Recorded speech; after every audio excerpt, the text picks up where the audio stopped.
नमस्कार, हम प्रतिमा चौधरी। दोपहर 3 बजे के भोजपुरी समाचार में स्वागत बा। सबसे पहले प्रमुख समाचार। आज बरसाइत अर्थात बट सावित्री पवनी विवाहित हिंदू मैथिल नारी सब मना रहल।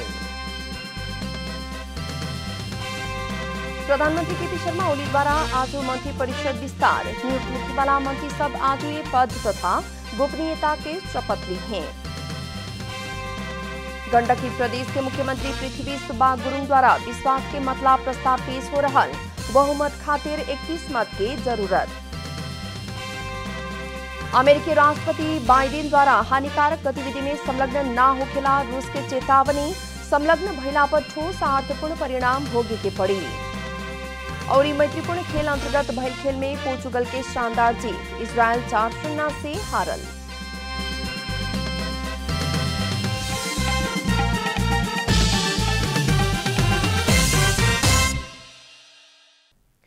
आप पूरा समाचार। विवाहित हिंदू मैथिल नारी सब आज बरसाइत अर्थात बट सावित्री पवनी मना रहल बाड़ी।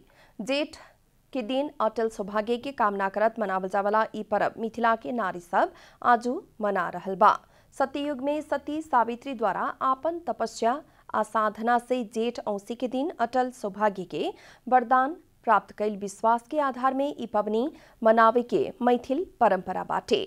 जेठ कृष्ण चतुर्दशी के दिन शुद्ध खाना खा के व्रत संकल्प कैला बाद औसी के दिन निराहार व्रत रह के आपन बस्ती नजदीक के बर के गाछी के नीचे व्रतालु मिथिलानी सब सामूहिक रूप में सावित्री के याद करत ब्रह्मा विष्णु आ महेश सहित के इष्टदेव के पूजा अर्चना करत ई पवनी मनावेली।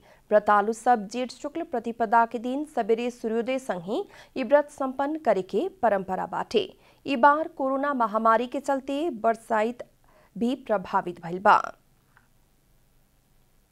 प्रधानमंत्री केपी शर्मा ओली आज मंत्री परिषद विस्तार करे लागल बानी। प्रधानमंत्री ओली आज 7 जने मंत्री आ 2 जने राज्य मंत्री नियुक्त करे लागल बतावल गेल बा। हाल गृह संचार तथा सूचना प्रविधि कृषि उद्योग आ सामान्य प्रशासन मंत्रालय प्रधानमंत्री ओली अपने पास रखले बानी। आज नियुक्त होखे वाला मंत्री सब आज ये संझिया पद तथा गोपनीयता के शपथ लेवे के बतावल गेल बा। इससे पहले प्रधानमंत्री ओली जसपा ठाकुर महतो समूह के समेट के मंत्री परिषद विस्तार कैले रहने। जनता समाजवादी पार्टी के ठाकुर महतो समूह के लेके कैल गेल ओ मंत्री परिषद विस्तार असंवैधानिक रहल कहत सर्वोच्च में मुद्दा दायर कैल गेल बा। सर्वोच्च अदालत में मुद्दा अभी भी विचाराधीन बाटे। गंडकी प्रदेश के मुख्यमंत्री पृथ्वी सुब्बा गुरुङ आज विश्वास के मत के खातिर प्रस्ताव पेश करे वाला बानी। गंडकी प्रदेश सभा से बहुमत मिलेला 31 सने प्रदेश सभा सदस्य के साथ के जरूरत बाटे, लेकिन मुख्यमंत्री गुरुङ के पार्टी नेकपा एमाले के 27 सने ही सांसद बड़न। वनी विपक्षी गठबंधन में रहल नेपाली कांग्रेस, माओवादी केन्द्र, राष्ट्रीय जनमोर्चा, अजसपा के भी बहुमत जुटावेला चुनौती बाटे। विपक्षी गठबंधन के बहुमत पुगावेला एक मत के जरूरत बा। प्रदेश में माधव कुमार नेपाल पक्ष के सांसद के संख्या मात्र 1 बाटे। वहां के मुख्यमंत्री गुरुङ के ही सहयोग करे किस्म से इससे पहले ही बतौले रहने। विपक्षी गठबंधन द्वारा मुख्यमंत्री गुरुङ के मत ना देवेला आपन सांसद के निर्देशन दिहल गेल बा। 60 सदस्यीय प्रदेश सभा में एमाले के 27, कांग्रेस के 15, माओवादी के सभामुख सहित 12, जनमोर्चा के 3, जसपा के 2 आ स्वतंत्र 1 सांसद बाड़न। प्रदेश नंबर 2 के मुख्यमंत्री लालबाबू राउत मंत्री परिषद विस्तार कैले बानी। वहां के बुध के संझिया नेपाली कांग्रेस के 3 प्रदेश सभा सदस्य के मंत्री नियुक्त कैले रहने। नवनियुक्त मंत्री में राम सरोज यादव भौतिक पूर्वाधार विकास मंत्रालय, ओम प्रकाश शर्मा खानेपानी तथा ऊर्जा विकास मंत्रालय आ वीरेंद्र प्रसाद सिंह महिला बाल बालिका युवा तथा खेलकूद मंत्रालय संभालने बानी। वहां सबके बुध के ही प्रदेश प्रमुख राजेश झा अहिराज पद तथा गोपनीयता के शपथ करौले रहने। बेलायत खातिर नेपाली राजदूत लोकदर्शन रिग्मी बेलायती महारानी समक्ष ओहदा के प्रमाण पत्र पेश कैले बानी। महारानी एलिजाबेथ द्वितीय समक्ष बर्मिंघम पैलेस में बुध के आयोजित एक विशेष समारोह में राजदूत रेग्मी ओहदा के प्रमाण पत्र पेश कैले बेलायत स्थित नेपाली राजदूतावास जनौले बा। वर्चुअल रूप में संपन्न उस समारोह में प्रमाण पत्र बुझेला बाद राजदूत रेग्मी महारानी समक्ष नेपाल के राष्ट्रपति और प्रधानमंत्री के संदेश भी सुनौले रहने। संदेश में राष्ट्रपति और प्रधानमंत्री द्वारा महारानी के सुस्वास्थ्य के साथ ही बेलायत के प्रगति और बेलायती जनता के समृद्धि के कामना कैल दूतावास उल्लेख कैले बा। ओहदा के प्रमाण पत्र ग्रहण करत महारानी राजदूत रेग्मी के सफल कार्यकाल खातिर शुभकामना दिले रहने। लोकदर्शन रेग्मी बेलायत खातिर 21वां राजदूत के रूप में हालसाले नियुक्त भइल रहने। भोजपुरी समाचार में आप छोट विश्राम।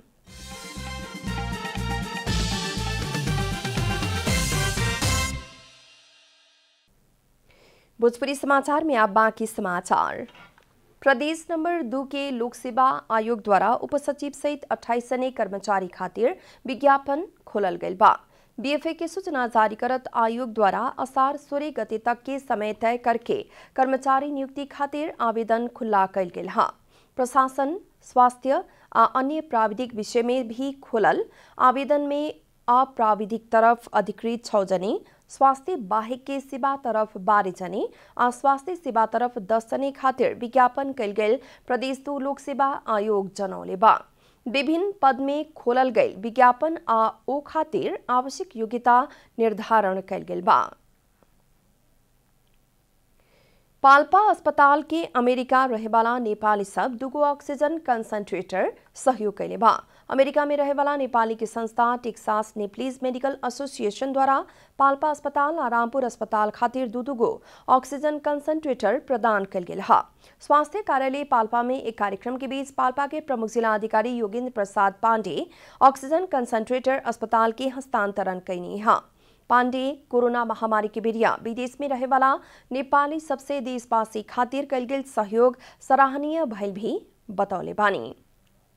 यो निकै उपयोगी हुनेछ भन्ने हामी आशा गरेका छौँ र दुईवटै अस्पतालले बिरामीहरूको उपचारमा यसको चाहिँ सही सदुपयोग गर्नुहुनेछ। पाल्पाली संगम यूएसए द्वारा इससे पहले भी जिला खातिर 20 को कंसंट्रेटर हस्तांतरण कल गेल रहे।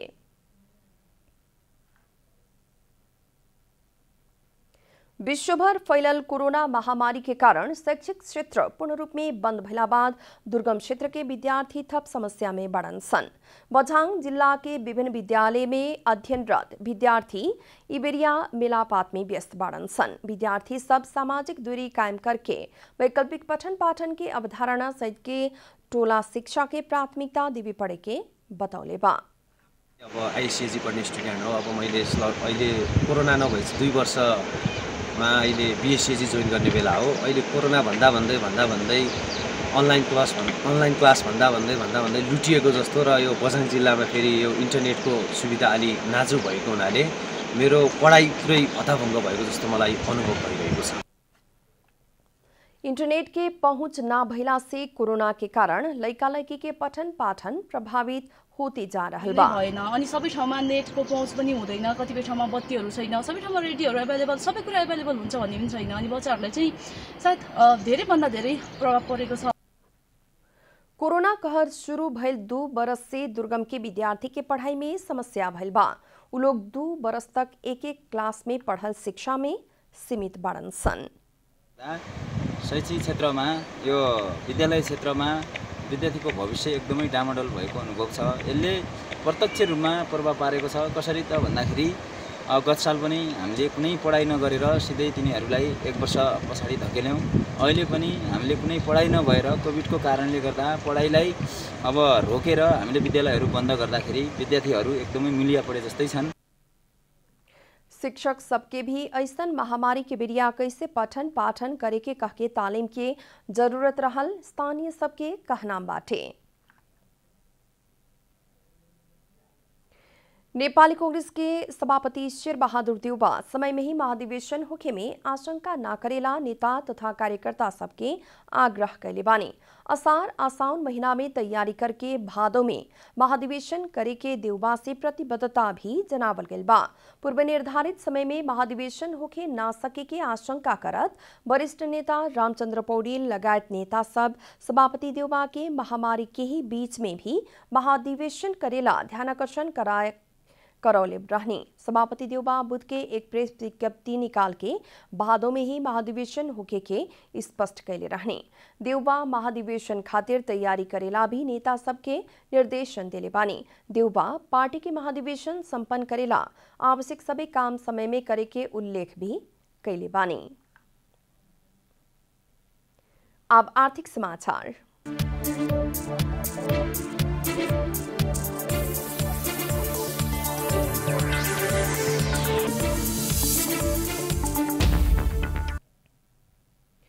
प्रदेश नंबर 1-2 बागमती आ सुदूरपश्चिम प्रदेश सरकार द्वारा आज अगिला आर्थिक वर्ष खातिर नीति तथा कार्यक्रम प्रदेश सभा में पेश हो रहा बा। नीति तथा कार्यक्रम पेश करे खातिर प्रदेश 1, प्रदेश 2 आ बागमती के प्रदेश सभा बैठक आज दोपहर 3 बजे खातिर बुलावल गइल बा। वही लेखा सुदूरपश्चिम प्रदेश के प्रदेश सभा बैठक आज दोपहर 4 बजे बैठे वाला बा।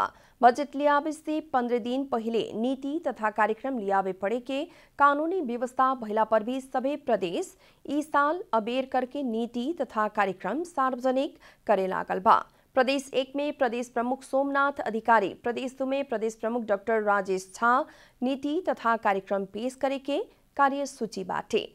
वही लेखा बागमती प्रदेश के नीति तथा कार्यक्रम प्रदेश प्रमुख विष्णु प्रसाद प्रसाई द्वारा पेश करे के कार्यसूची बाटे। तो सुदूरपश्चिम प्रदेश में प्रदेश प्रमुख गंगा प्रसाद यादव नीति तथा कार्यक्रम पेश करे के कार्यसूची रहल प्रदेश सभा सचिवालय जनौले बाटे। भोजपुरी समाचार में फिर छोट विश्राम।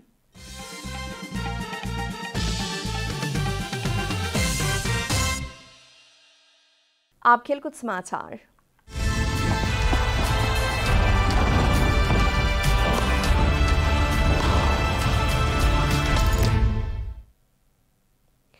मैत्रीपूर्ण खेल अंतर्गत बुध के रात भइल खेल में पोर्चुगल इजरायल के 4-0 से हरौले बाटे।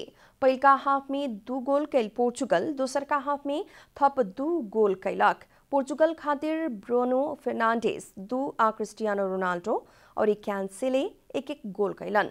42 मिनट में फर्नांडिस गोल करके टीम के शुरुआती अग्रता दिलौलन। 44वां मिनट में रोनाल्डो अग्रता के दोब्बर कैलन।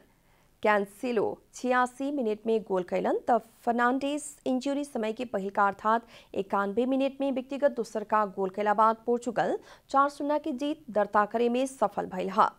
पोर्चुगल यूरो कप 2020 अंतर्गत आबेवाला मंगर के हंगेरी के साथ अपन पहिलका खेल खेली। अंत में प्रमुख समाचार फिर एक बेर। आज बरसाइत अर्थात वट सावित्री पबनी विवाहित हिंदू मैथिल नारी सब मना रहल।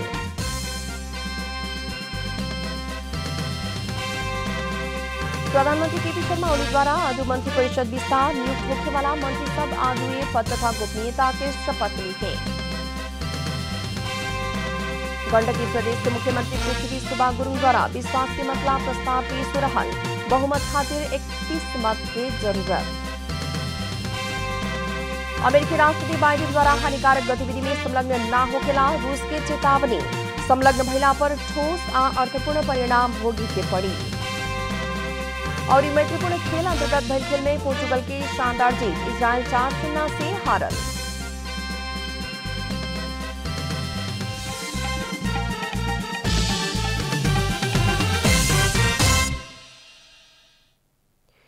भोजपुरी समाचार अभी खातिर इतना ही। जनता द्वारा जनता खातिर प्रसारित जनता टेलीविजन के कार्यक्रम सब अपने यूट्यूब, ट्विटर, फेसबुक हमने के वेबसाइट जनतासमाचार.com में भी पढ़ आ देख सकतानी लोग। सूचना में अपने के सहभागिता, समय में समाचार, हमने के प्रतिबद्धता।